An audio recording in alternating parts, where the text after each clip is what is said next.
debate about. So what I wanted to talk to you today about is how do we build a network before we actually need it. And I do want to make it as helpful as possible, so there'll be a few things that I'll be giving out. In fact, there will even be a quiz. So we have here all the material for that. A little bit about who I am, what I'm doing here. My name is Konstantin Michov. By the name, you can probably guess that I don't come exactly from this area here. I come originally from Bulgaria. I've been with Conti now for my 6th year. I won't lose count typically. And I spent quite a bit of time actually not in the HR area. And I will use that as an example to illustrate the journey that I'd like to take you through, to point out why I believe it is so important that we all make sure that we have a network and that we have a very diverse network, and how we can build that in a very systematic way. So what we can start with, and that's the first thing that the generation X person, millennial person does like myself, is go to Google and try to type networking, and what will come up. And this was one of the first things that came up, which I thought, well, this is where we've arrived. Things have started to become very popular, because apparently people call this networking when you go with a buddy of yours hunting for Pokemons together. Now, this is not exactly the best illustration of what networking is, but it has something in common with what I want to talk about, and that is human connection. Because this is what networking is, and this is what I want to go a little bit deeper into. When I was looking at how to tell you about today, I knew that there are about 3 things that we will discuss. And I want to start with the first one, which is a short exercise. And for that, we have a few handouts. So if you have pens, now would be a great time to take those pens out.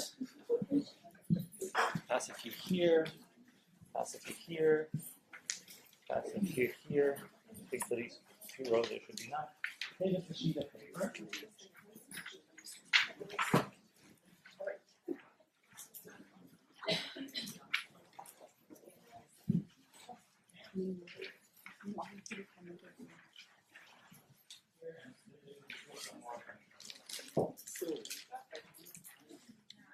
Any leftovers from this side?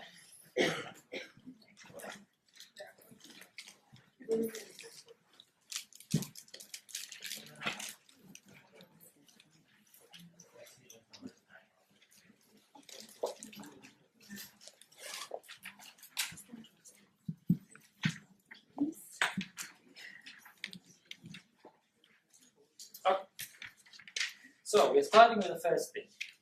And the first part of this exercise is that I want you to think about 5 to 7 people that you know that you go to for advice, academic, professional advice, not personal matters, but sort of for what should I take this internship? Should I take that job? Should I take that job? Should I apply here? What do you know about this company?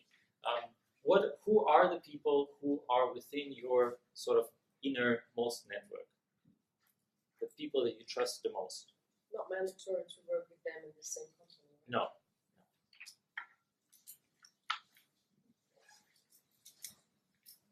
And what's the 1, 2, 3, 4, 5? That's step 2.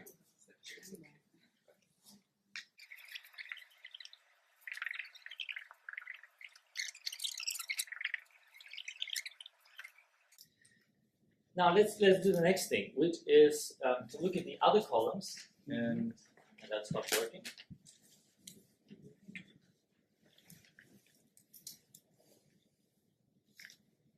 The PowerPoint is not working, so apologies for the technical challenge. While it's restarting, for 1, 2, and 3, fill out the age or the sort of the generation of the person, the gender of the person, and the marital status of that person.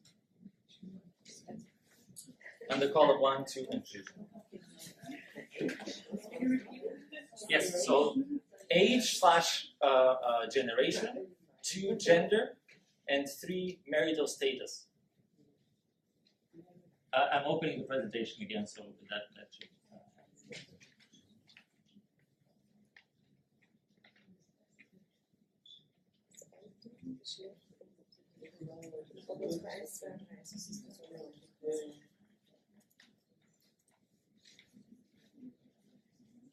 Oh, if nationality will do gender in any case as well, so you could write gender at the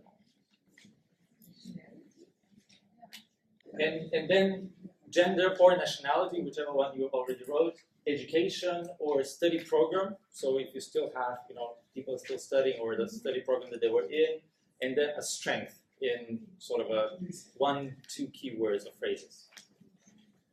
I'm not going to collect these, so it's just for you.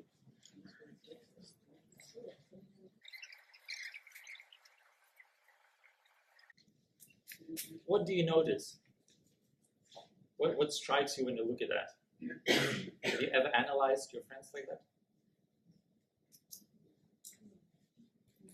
I was expecting that I have the same type of things, but it's completely diverse. With every color, age, gender, disability, whatever strength, really. It's fantastic. It's very Great. How is it with others? Yes?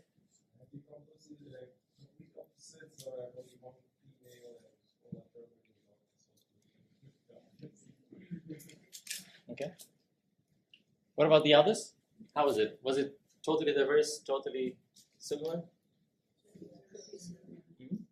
Diverse from the age. So very old and very young. Okay.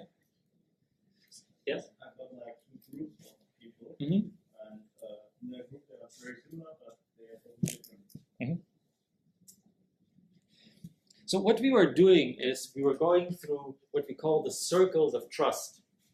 What we started with is the innermost circle. I ask you for the people that you trust the most, the people that you know are the ones you will go for any kind of a question. I'm sure that there are plenty of other people that you know that they belong into one of these other levels. You just, you wouldn't go to ask your neighbor, hey, I'm offered this promotion, should I take it?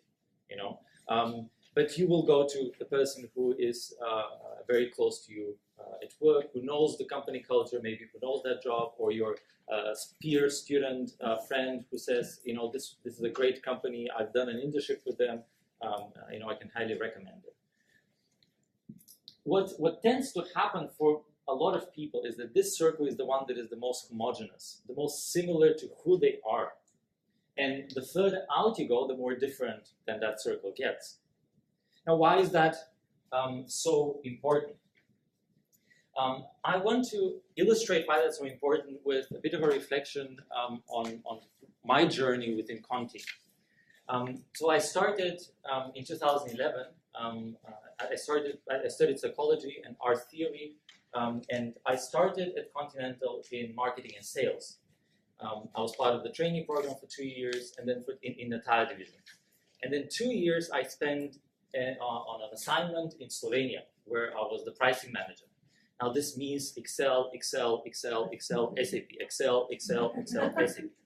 And at the end of those, it was a 2-year period. We were building up an organization. There was a fantastic experience. So what was shared earlier about international assignments, unsurpassed in terms of learning, in terms of opportunities.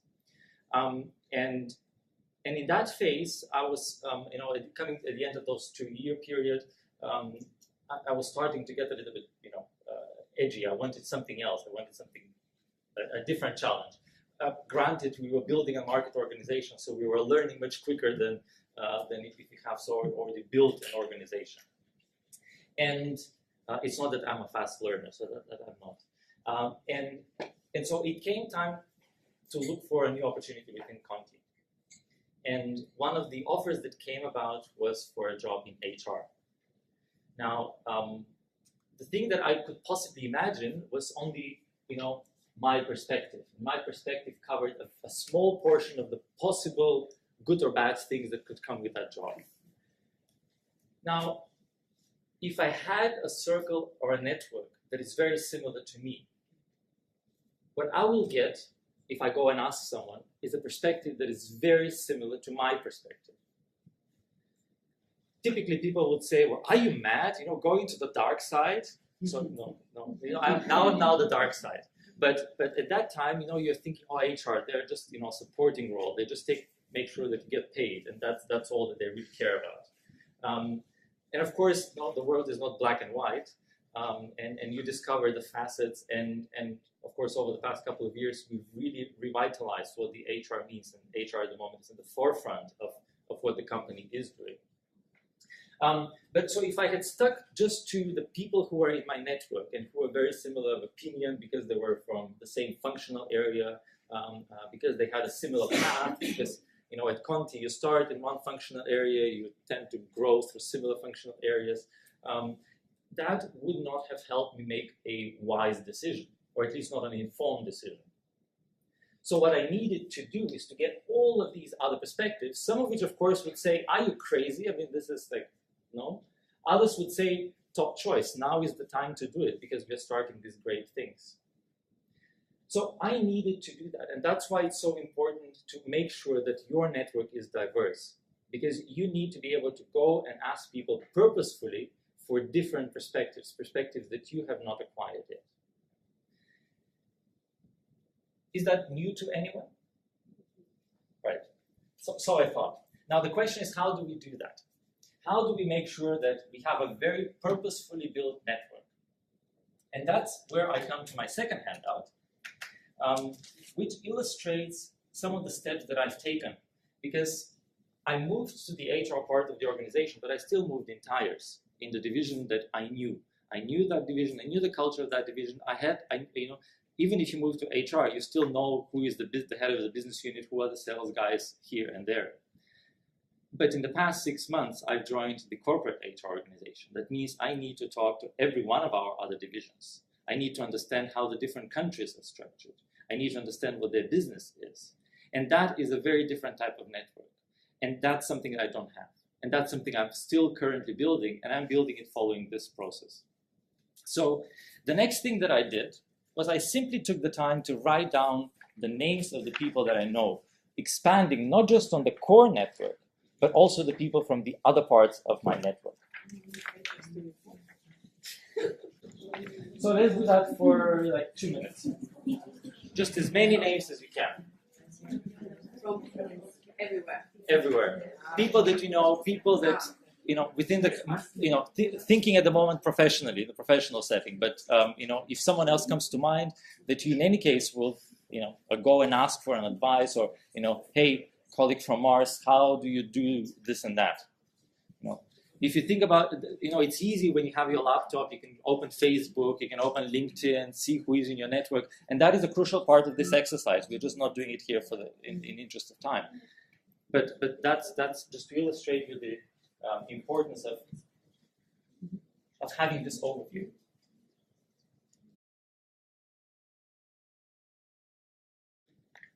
Okay. How difficult was it? It's hard to stop. Right. Yeah. It's hard to stop. Like what's sort of the maximum that we reached? So I think the 27 was the maximum. Almost everyone is over there, right? 20. So 2 minutes to write 20 names. Now, on the top of your head, how many have more than 100 Facebook friends? Yeah. How many LinkedIn friends? More than 100? Not friends, but like a network. 200, 300. Now, that's a list that you can just directly print and use. That's true for everyone. Now, these are people that, for one purpose or another, are in your network. How we're going to make use of that? Step 3. But another small reflection here is to think how many people separate you from Elmar Degenhardt. 1. How many people separate you from Angela Merkel? 2. Elmar Degenhardt and Angela Merkel. Yeah. How many from Barack Obama? 3. Donald Trump? 4. The world is fairly small. Of course, we don't want to be in a network with everyone and some of these people. The question is, what is the purpose of our network? Why do we need it? And this froze again. For that, we need to reflect on what do we want to achieve by using the network. And I'll give you a short example of the three things that are sort of the key words for all the other things that I'm looking to do with building my network. And this is to have a personal need, to satisfy the personal need of mentoring, coaching, feedback on performance, feedback on leadership, feedback on presentation. These are individual skills that I want to develop, and this all satisfies the personal need that my network needs to fulfill. Operational needs. I need to know about talent management. I need to know about employer branding. I need to know a bunch of other things that pertain to the job of HR. Those are the operational needs. And finally, the strategic needs. I need to know how are decisions made in our company. How are decisions made in powertrain? How are decisions made in tires? How are decisions made at other places? Who are the influencers? Those are the strategic or the tactical needs that I also need to understand. And those are things that all I need to see how my network can fulfill that. Not everyone in my network is going to be able to fulfill all of these. That's a given, and there would be things that my current network would not be able to fulfill. But that's exactly why I need to know this in order to know how can I target to develop that network. So, what are the things that we want to achieve? Now, for some of you, it will be a new job. For others, it would be actually you have a job already, so it's about developing a new skill. All of these, they are part of.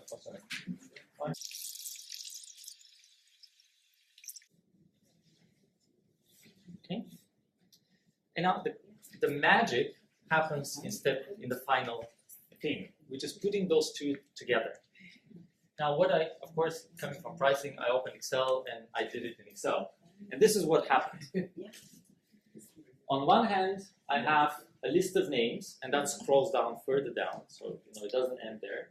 A list of names and a list of needs, personal needs, operational needs, strategic needs, with all the small subcomponents that are important for me and that my network needs to help me develop. And ticking off the box of for which one of these am I going to talk to this and that person? Because I trust that person for this particular aspect, or this person has that strength, which also goes back to our first exercise when we were looking at what is the strength of that person. I can create a simple count that says, well, this person is that helpful or that unhelpful. But that, of course, is not the point. The point is, where do I have blind spots? And there are, some people that I have, only 2 people who can help me develop that skill. Where do I have people who can help me on a lot of other things? Now, with this, I know, I can immediately see this is an area that I need to develop a bigger network of. How do I do that? Well, I know a topic that I need to talk to people about. I am, somewhat shy if I don't have a PowerPoint presentation, if I don't have an agenda. If you catch me in an elevator, you'd probably be bored to death. Hopefully now on stage, you're not as bored. But I'm uncomfortable having no topic for a conversation. Now I have a topic for a conversation. Now I can go and to tell someone, hey, I'd really love to understand what makes HR communication successful here. How do you do that? What are the steps that you take? Or I want to understand how the tire division works, or powertrain works. I know how it works in tires. Tell me, is it like that in powertrain? This enables the start of a conversation. It's helpful, of course, when that's within the same company. You can, search for people, and when they see a Conti email address coming in, they're less likely to ignore it than if it's an outside email address. But equally, you can approach people. How easy was it to build a rapport with all the managers here for you, for the young future managers? It was easy, at least based on the presentation that I saw. You click immediately. And that's something that there shouldn't be a fear to approach people and to contact them. So, to wrap up a little bit, those were the 3 things that we discussed today. First, what is my inner circle, how diverse it is, in illustrating why it is important to have different perspectives when it comes to opinion building and decision making. Oops. And the other is who are all the people in my network and what are the skills that they help me develop. When you put all those three together, you have a very diverse network that enables you to achieve the things that you need to achieve to do what you want to do today and tomorrow.